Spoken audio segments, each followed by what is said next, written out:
사람은 영혼이 있는 존재라는 것을 우리는 알고 있지요.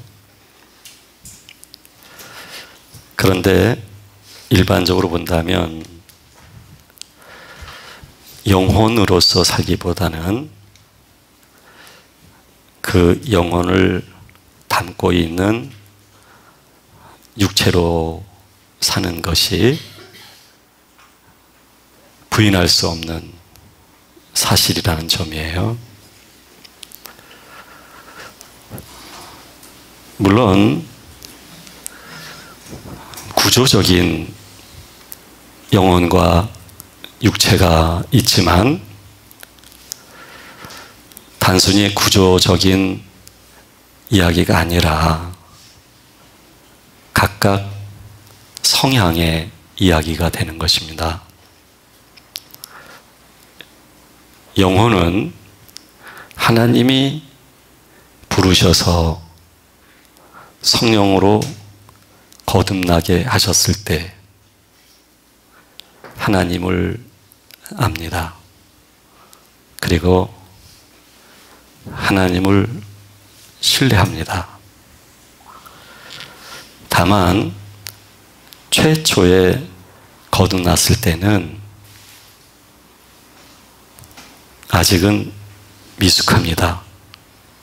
그래서 영혼도 정화가 필요해요. 때를 벗겨버려야 되지요. 즉 육체라고 하는 성향을 가지고 있거든요. 바로 이와 같은 것들이 하나하나 하나님의 성품으로 바뀌는 걸 가리켜서 정화라고 말을 합니다. 영혼은 미숙하다 할지라도 하나님의 성령에 의해서 변화가 되면 하나님을 향하고 하나님을 바라봅니다. 그리고 하나님의 성품을 받아들이고 싶어하는 강력한 성향으로 바뀌게 되어지죠. 반면에 육체라고 하는 것 또한 단순히 생물학적인 신체 또는 정신을 말한다기보다는 성향적인 것을 의미해요.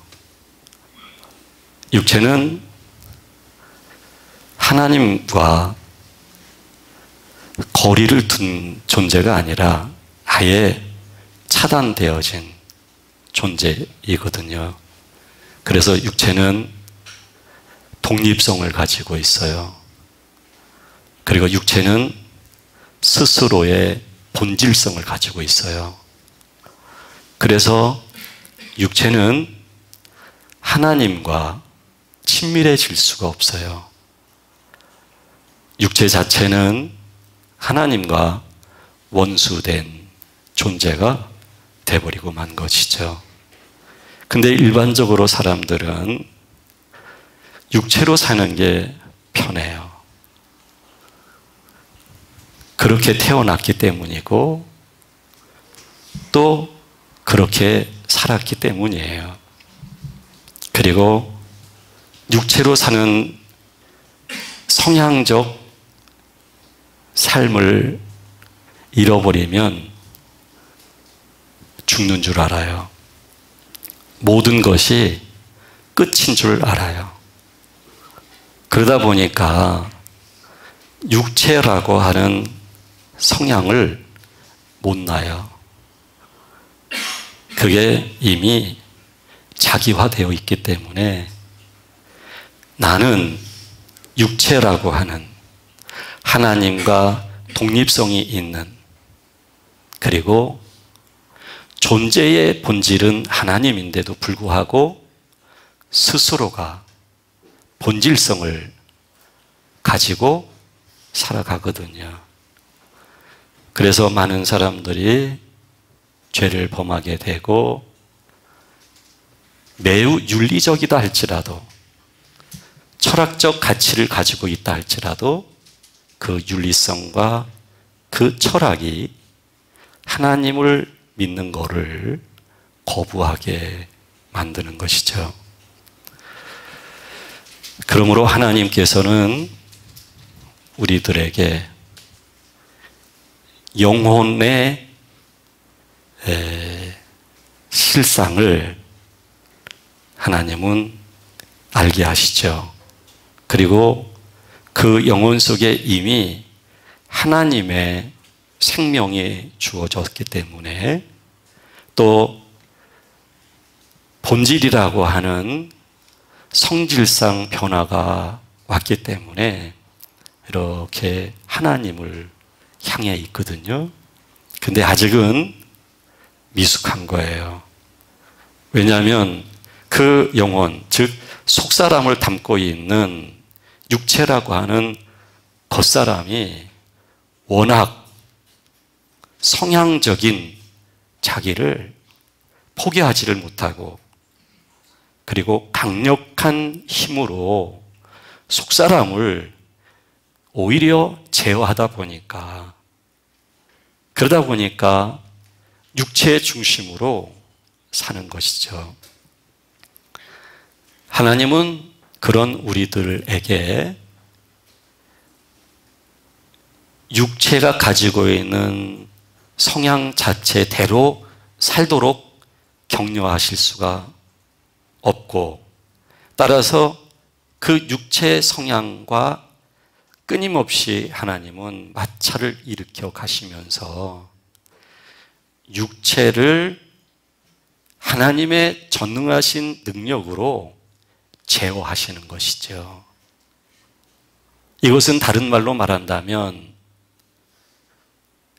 속사람 즉 영혼, 이제 하나님이 찾아오셨으므로 미숙하지만 하나님을 바랄 줄 알게 되었고 하나님을 사모하게 되어 있기 때문에 이 속사람이 하나님을 향하고 있는 이 속사람을 하나님은 이제는 양육하시는 거예요.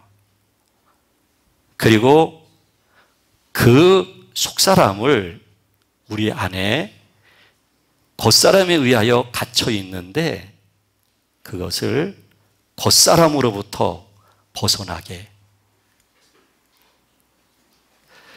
겉사람의 제어를 받는 게 아니라 이제는 속사람이 겉사람을 제어할 수 있는 영혼을 거스리는 육체를 제어할 수 있는 속사람이 되어지도록 하나님은 역사를 하시는 거예요. 이 일을 하나님이 행하시는 데 있어서 우리는 곤고할 수밖에 없어요. 이 일을 하나님이 실현시키시고 완성시켜 가시는 과정 속에서는 끊임없이 우리는 아플 수밖에 없어요. 우리는 절망할 수밖에 없어요. 왜냐하면 영혼이 속사람이 나로서 살 수 있는 영적인 실력이 우리에게 없거든요.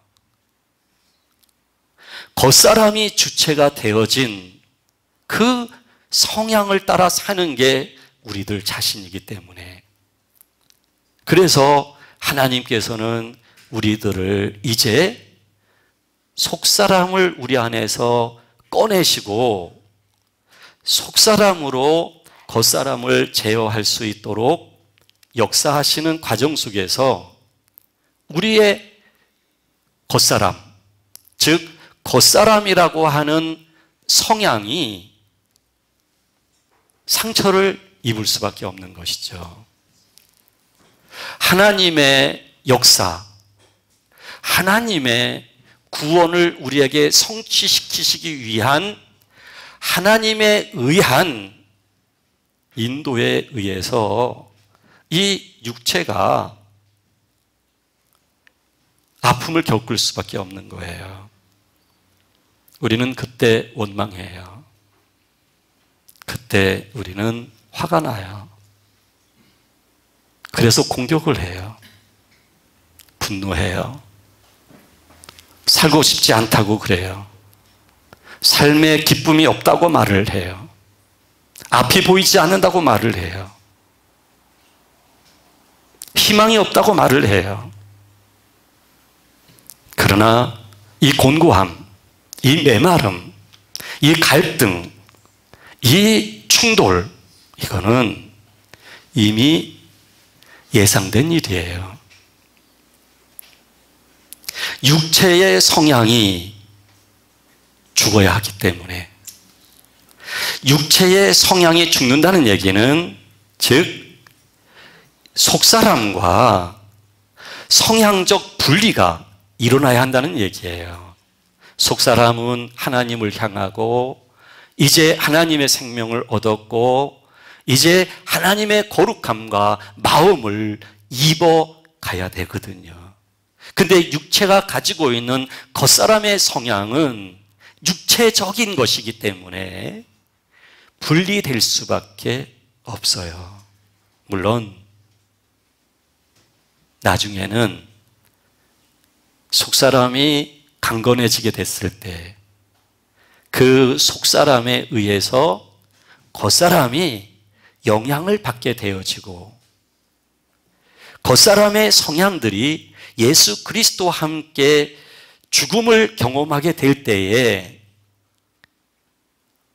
속사람과 겉사람이 다 생명이 넘치는 하나님의 거룩함이 흐르는 하나님의 영이 흐르는 이런 성숙한 단계까지 물론 가게 되지요.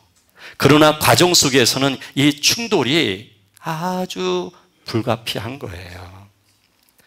이스라엘 백성들은 이런 충돌을 반복해서 겪게 되지요.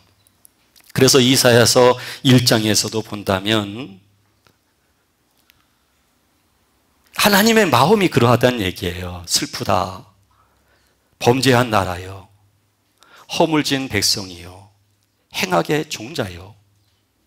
행위가 부패한 자식이로다. 그들이 여호와를 버리며 이스라엘의 거룩하신 이를 만홀히 여겨 멀리하고 물러갔도다. 사실은 이사야 선지자가 말하지만 이 마음은 하나님의 애타는 매우 아픈 마음이에요. 너희가 어찌하여 매를 더 맞으려고 패역을 거듭하느냐. 온 머리는 병들었고 온 마음은 피곤하였으며 발바닥에서 머리까지 성한 것이 없이 상한 것과 터진 것과 새로 맞은 흔적뿐이거늘 그것을 짜며 싸매며 기름으로 부드럽게 함을 받지 못하였도다. 너희의 땅은 황폐하였고 너희의 성읍들은 불에 탔고 너희의 토지는 너희 목전에서 이방인에게 삼켜졌으며 이방인에게 파괴됨 같이 황폐하였고. 이게 하나님과의 충돌로 빚어진 결과예요. 하나님과 연합된 존재로서가 아니라 하나님과 분리된 끝없는 독립성을 추구해 가는 육체의 성향으로 인하여 하나님은 그럼에도 불구하고 택한 이스라엘 백성들을 거룩하게 하기 위하여 신약시대에 살고 있는 우리들의 속사람을 거룩하게 하사 우리 육체라고 하는 성향에 의하여 사망 속에 있는 존재가 아니라 영혼을 거스리는 육체를 제어할 수 있는 영적인 존재로의 변화를 하나님이 일으키시기 위하여 하나님이 손길을 보이시고 인도하시는 가운데 바로 이러한 상처투성이가 된다는 얘기예요.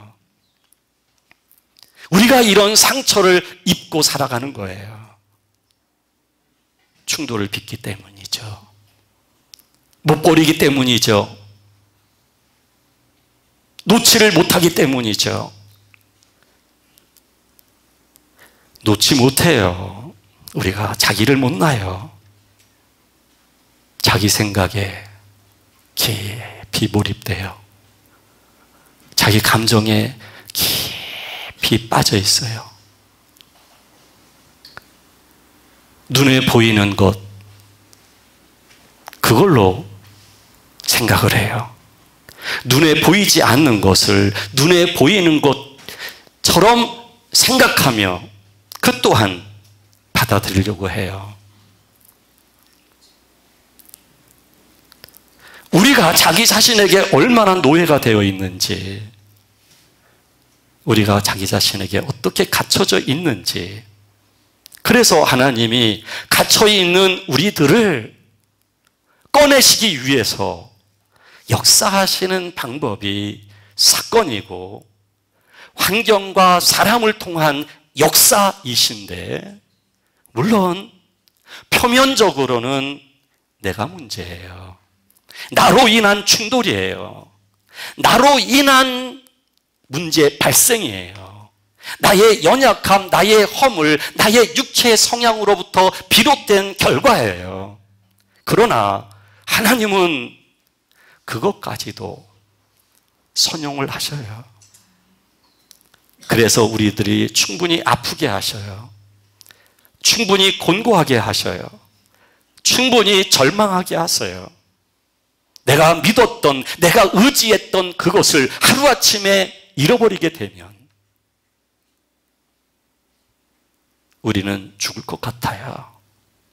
살 희망이 안 보이는 거예요. 내가 의지하고 내가 마음을 쏟고 내가 살았던 그 삶의 근거가 흔들리게 되어지면 우리는 절망할 수밖에 없어요. 그 절망 속에서 우리는 끝없는 우리의 목소리, 원망이 나와요. 원망은 아프다는 얘기예요. 싫다는 얘기예요. 하나님의 역사를 거부하는 거예요. 그럼에도 불구하고 하나님은 멈추시지를 않으셔요. 멈출 수가 없어요. 하나님은 우리를 육체로 사는 걸 내버려 두면 우리가 죽기 때문에, 영원히 죽기 때문에 하나님께서는 우리를 살리시기 위하여, 우리를 죄와 사망으로부터 해방시키시기 위하여 우리의 육체와 끊임없이 갈등과 충돌을 일으키시면서까지라도, 그래야 우리가 절망하고 절망해야 우리가 드러나는 육체의 바닥에 있게 되고, 그래야 우리가 자기 바닥을 볼 때에 체념하게 되어지고, 체념하게 될 때에 비로소 우리는 자기를 겨우 놓을 수밖에 없어 놓게 되어지고, 놓게 되어지다 보니 하나님을 보게 되어지는 것이죠. 이미 속사람은 하나님을 향하고 있기 때문에 육체가 절망하고 체념하고 육체가 바닥까지 떨어져서 더 이상 잡을 것이 없을 때 우울증과 무기력이 올 수 있고, 한치 앞도 내다볼 수 없기에 칠흑과 같은 인생의 어둠 속에서 두려워하고 무서워하지만, 그럼에도 불구하고 자기를 그나마 더 이상 쥐고 있을 수가 없어요. 왜냐하면 질 게 없기 때문이에요. 질 게 없도록 인도하신 분이 하나님 아버지예요. 하나님은 우리를 괴롭히기 위해서가 아니라, 하나님은 우리의 모든 것을 빼앗아가기 위해서가 아니라, 하나님은 우리에게 벌을 주시고 싶어서가 아니라, 하나님은 우리를 심판하고 싶어서가 아니라, 하나님은 우리들을 사랑하시는 방식이 그 방식이에요.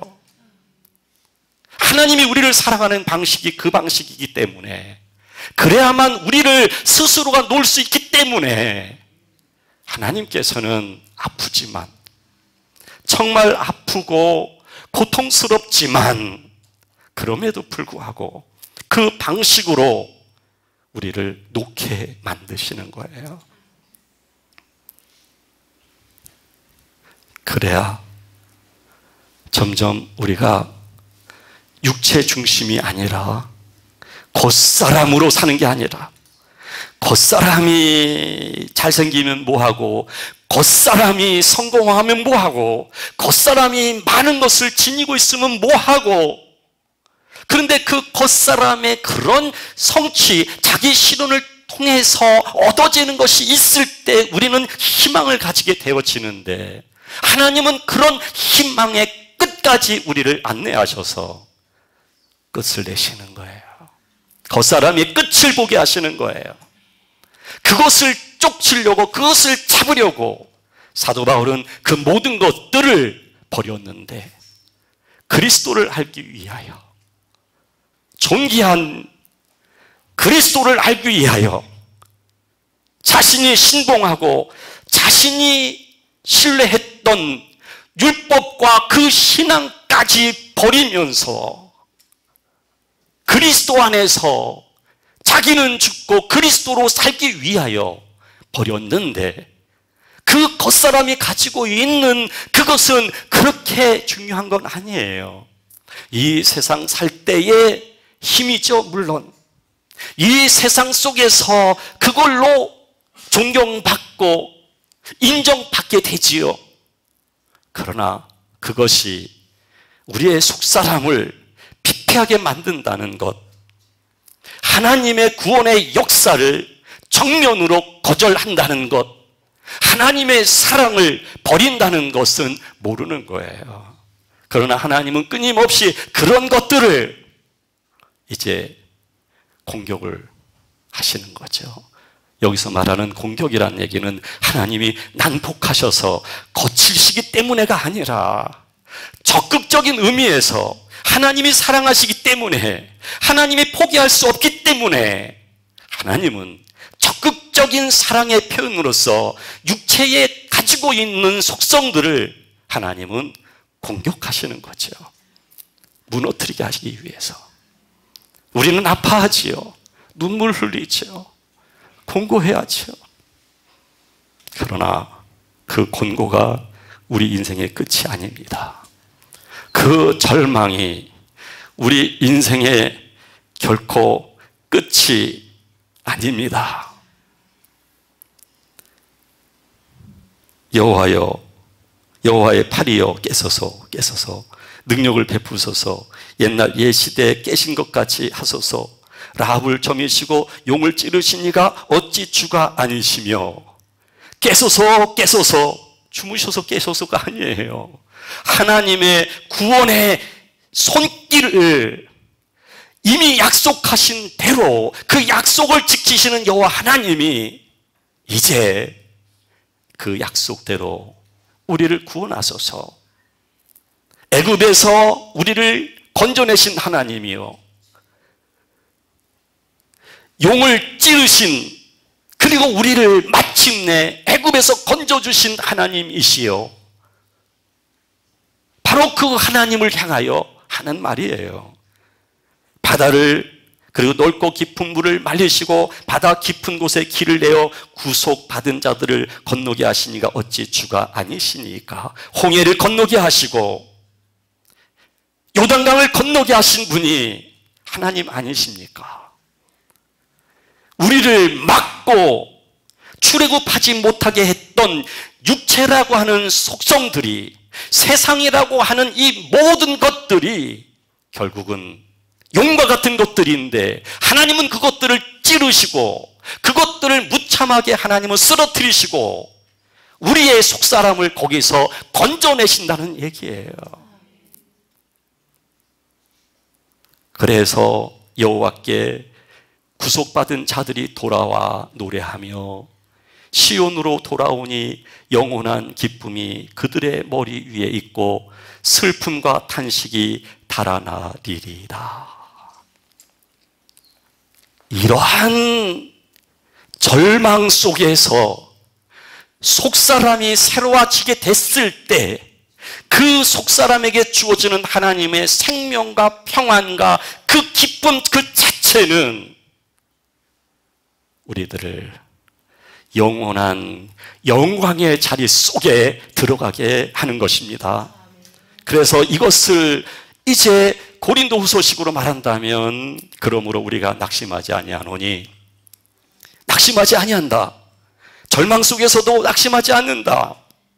아픔을 겪고 더 이상 희망이 없는 그 바닥 속에서도 낙심하지 않는다. 음부의 고통 속에서도 우리가 낙심하지 아니한다. 이유는 우리의 겉사람은 낡아지나 우리의 속사람은 날로 새로워지도다. 우리의 겉사람은 그것을 통해서 낡아지고 무너지고, 그리고 우리의 겉사람의 성향은 마침내 주와 함께 죽지만 우리의 속사람은 날로 새로워지는 거예요. 우리의 속사람이 새로워지면 우리 안에 기쁨이 있어요. 우리 안에 안정감이 주어져요. 우리 안에 이 기쁨과 우리 안에 이 안정감은 더 이상 육체에 의하여 휘둘리지 않아요. 세상에 의하여 그 영혼의 마음이 흔들리지 않아요. 사람의 독설에 의해서 결코 흔들리지 않아요. 분노하지 않아요. 잠잠할 수밖에 없어요. 이게 하나님의 마음의 권능이며 하나님의 거룩함의 능력인 것입니다. 그 능력과 거룩함이 우리들에게 주어졌기 때문에 그런 거예요. 하나님은 이렇게 우리를 변화시키시기 위하여 역사하는 것이죠. 그래서 말합니다. 우리가 잠시 받는 환난에 경한 것이 지극히 크고 영원한 영광에 중한 것을 우리에게 이루게 함이니. 그래요. 잠시 받는 환난은 말 그대로 잠시 받는 거예요. 아주 가벼운 거예요. 사실은 죽을 것 같지만, 세상 끝날 것 같지만, 모든 것이 끝난 것 같지만, 정말 그래서 살이 마르고 뼈가 썩는 것 같지만, 그럼에도 불구하고 영원한 영광을 생각한다면 비교할 수가 없다는 거예요. 왜? 그걸 통해서 하나님은 우리에게 겉사람 속에 있는 속사람을 꺼내시기 때문이에요. 그러면서 18절에 우리가 주목하는 것은 보이는 것이 아니요 보이지 않는 것이니 보이는 것은 잠깐이요 보이지 않는 것은 영원합니다. 이제 보이는 것에 의하여 내가 판단하고 보이는 것에 의하여 내가 영향을 받는 게 아니라 이제 보이지 않는 것, 즉 우리 속사람을 깨우시고 속사람을 정화시키시고 속사람을 강건케 하신 하나님의 능력에 의하여 이제는 보이는 것으로 쫓아가지 않는 사람이 되는 거예요. 보이지 않는 더 어마어마한 영적인 세계를 누릴 수 있는 사람이 되는 거예요. 그래서 여러분, 이런 과정을 겪어서 온 사람들은 내면 속에 기쁨이 있습니다. 내면 속에 기쁨이 있어요. 기도할 때마다 그 기쁨은 드러나요. 하나님을 노래하고 찬양할 때마다 그 기쁨은 강물처럼 흘러요. 그 기쁨은 우리의 언어를 바꿔줘요. 우리의 생각을 바꿔줘요. 옛날처럼 생각지 않아요. 상처를 짊어지고 사는 나를 그 기쁨은 상처로부터 벗어나게 해줘요. 그 기쁨은 어떤 절망이 와도 흔들리지 않아요. 육체의 기쁨이 아니기 때문에 그래요. 영혼에 하나님이 함께 하시고 하나님이 함께 하시는 상태가 되었기에 기쁨이 드러나는 거예요.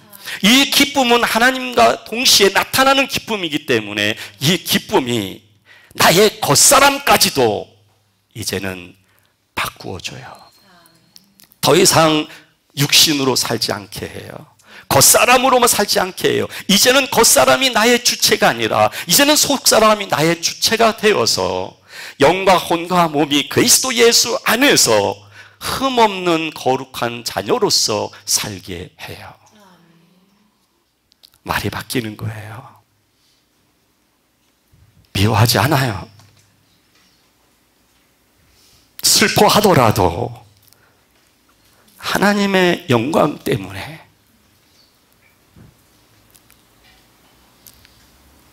모든 것이 세상이 달리 보이기 시작을 해요. 우리가 주님을 믿으면서 세상이 똑같이 보인다면 아직도 세상의 흐름에 의해서 그것이 나의 마음을 움직이고 있다고 한다면, 아직도 어떤 일들로 인해서 내가 아직도 휘청거리고 있다고 한다면,